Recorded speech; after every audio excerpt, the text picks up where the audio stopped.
baik.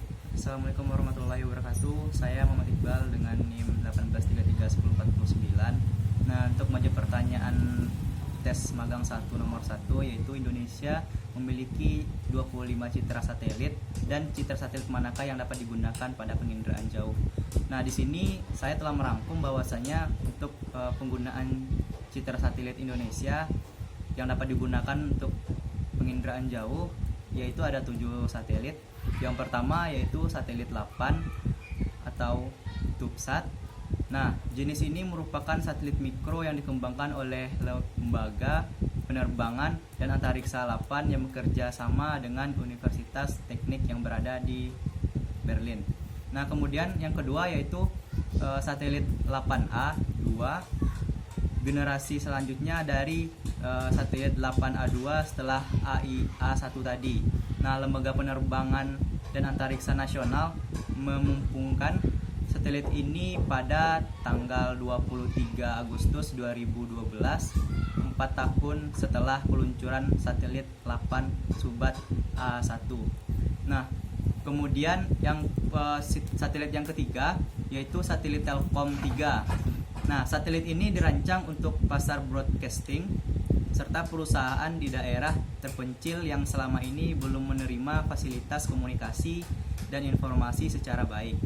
Kemudian untuk satelit yang keempat yaitu satelit Indostar 2. Satelit Indostar 2 ini diluncurkan dengan roket Brace M buatan Khrunichev Start Research yang berada di Moskow, Rusia.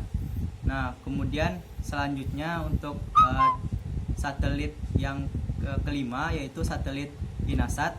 Nah, satelit Inasat ini merupakan satelit metodologi penginderaan jauh untuk memotret cuaca buatan dari 8. Nah, selanjutnya untuk citra satelit yang keenam yaitu satelit Garuda 1.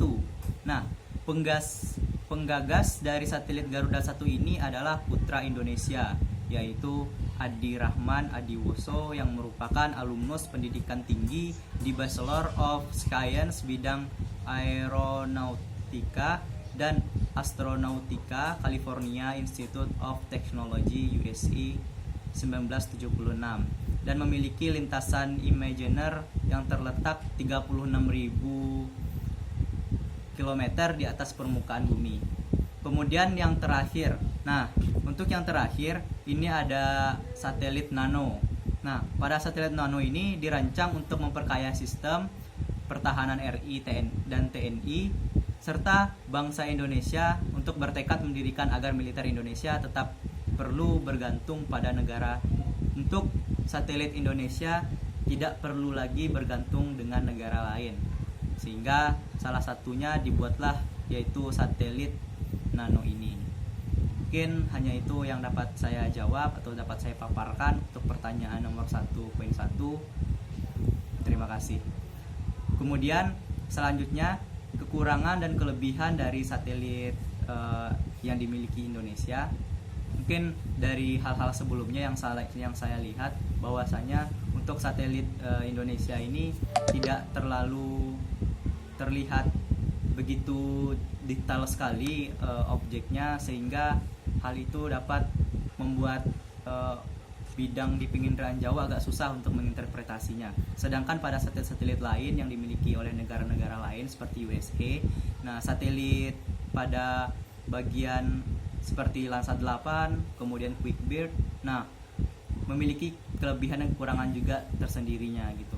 Kalau pada satelit QuickBird, nah mungkin objek begitu terlihat dengan sangat jelas, sehingga pada resolusinya juga terlihat lebih baik lagi.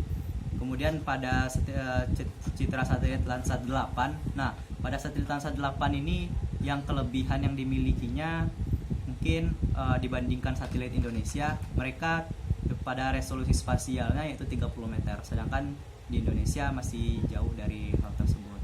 Mungkin hanya itu yang saya jawab. Untuk kekurangan kelebihannya sekian dan terima kasih. Assalamualaikum warahmatullahi wabarakatuh.